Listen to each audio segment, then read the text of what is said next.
Hey guys, and welcome! We're getting closer and closer to Christmas, and I'm so enjoying doing this Christmas calendar. Although I cannot wait to get back to doing my usual videos, but I've been really enjoying this. And to show my appreciation to you guys, because you've been watching it, you've been commenting, and you've just been overall so awesome and nice. So today I really wanted to give you guys my top 10 tips when it comes to keeping snakes as pets. Tip number 1 is newspapers. Even though newspapers aren't the prettiest substrate you can get, they are pretty effective, which means they're very cheap. Often you get them in the mail for free. They're very easy and very fast to clean. The snake doesn't mind at all, and of course it doesn't hurt the snake in any way. No ink comes off, nothing like that, nothing toxic. Also, if you are on a budget, then newspapers are pretty much the thing to go for. Most of my snakes are on newspaper. I have started to change them over to a more, what can you say, natural substrate, but that is only because I really like the way I look. Most of my ball pythons are on this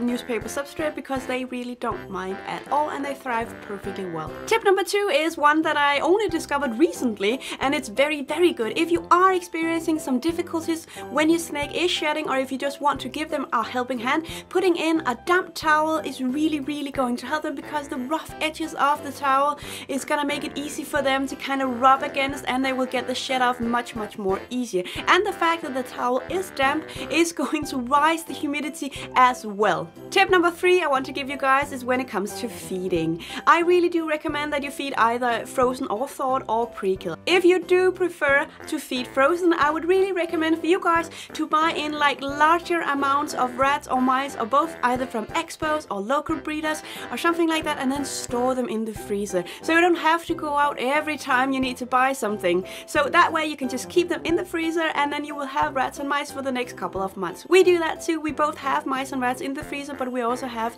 the live breeding. But keeping a big amount of rats or mice in your freezer is really going to help make sure that you always have food available when needed. Tip number 4 is especially for ball pythons, but these have worked for boas, corn snakes, and California king snakes as well. That is to cover the sides of your terrarium, like the back side and the 2 sides, not the front, not necessarily, because that will help to prevent stress. When you are covering the sides of the terrarium, you're minimizing what the snake can see around, and that way it will feel more safe. So if you are having a snake that is prone to stress, or if you just want to make sure that they are going to thrive perfectly well, covering either the back side or both of the sides is a pretty good thing to do.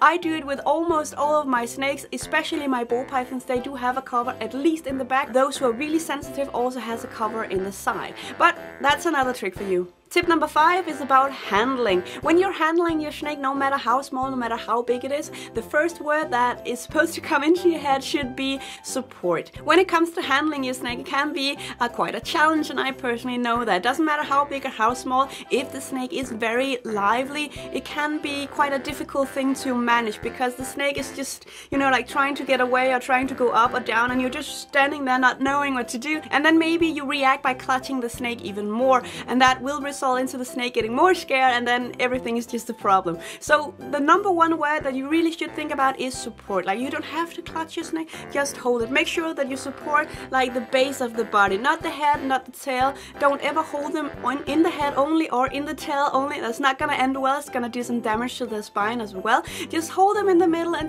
just chill with them. Just give them the support that they need. If they are moving, just follow with your hands. It's pretty easy. Tip number 6 I want to give you guys is something that I use every day, not every day, every time I feed I use it, and that is to keep a feeding schedule.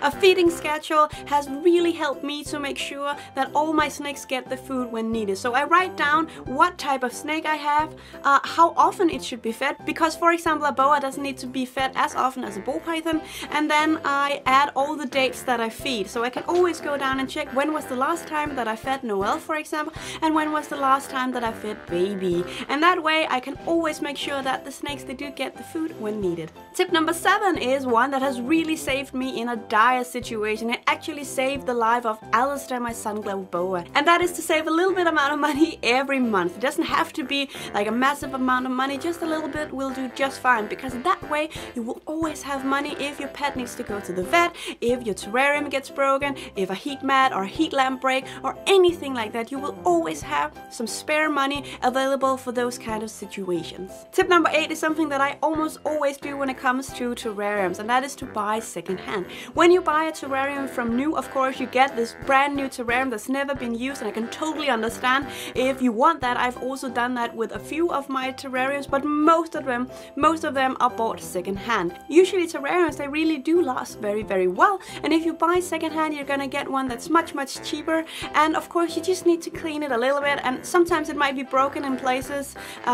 Might not be an issue at all, except that it's not that nice to look at. But buy secondhand, it's much cheaper. You will probably get like a big nice terrarium for no money at all, and of course just clean it and then it will be totally ready to use. Tip number 9 comes to when you're buying your snake, especially if you're buying a morph or a bit like an expensive snake. That is, get papers on your snake. A paper is also called like the certificate of origin, which basically means that it has sometimes it has the name of the mom and the dad snake, not always, but it always has like the Latin name of the snake, when it was born, who bred it, and if it is captive bred or caught in the wild. And it will always have the signature of the seller with a phone number and an address as well, so you can always get in contact. This paper can be very important if you're buying a morph, because it also states what genes are in the snake, because not all genes are visible, so they might have some recessive genes that you can't see, and this paper is proof of that, which means that if you at one point have to sell your snake again, you can make sure that you get the proper amount of money for it, and you can also show with 100% certainty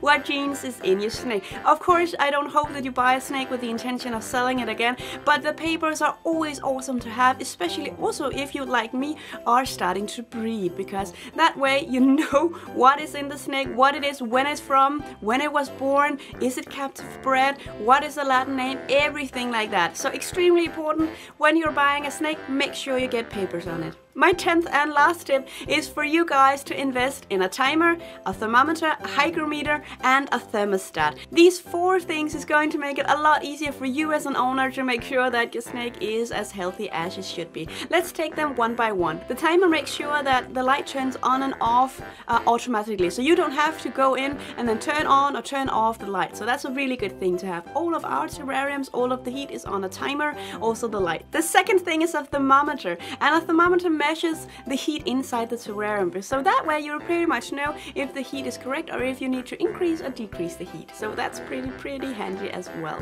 The third thing is a hygrometer, and a hygrometer has slowly become one of my favorite things, because first of all, I think that the word sounds pretty awesome, but also the hygrometer measures the humidity, and humidity is incredibly important, especially if you have a snake like a ball python or like my emerald green tree boa, who really does require a higher humidity than the, what can you say, the normal humidity that is in a house. Like a corn snake or a California king snake will do perfectly fine with the humidity that is just inside your house. But the hygrometer measures the level of humidity, so that will, just like the thermometer, you will know if you need to increase or decrease or just simply do nothing. The fourth thing is a thermostat, and a thermostat really does control how much heat there is going to be from your heat mat. So it kind of controls, so you can turn it up and you can turn it down. It's pretty handy, because that way you're absolutely 100% sure that the temperature is as need be. Alright guys, that's all for today. I really do hope you enjoyed these 10 tips that I had for you. If you have any more if you have any more tips, guys, just put them right down below in the comments. I would love to hear, because you guys always have the most amazing things to say. That's all for now, guys. Thank you so much for watching. Have a wonderful day and really do enjoy your Christmas, and I will see you again tomorrow. Thank you and bye bye.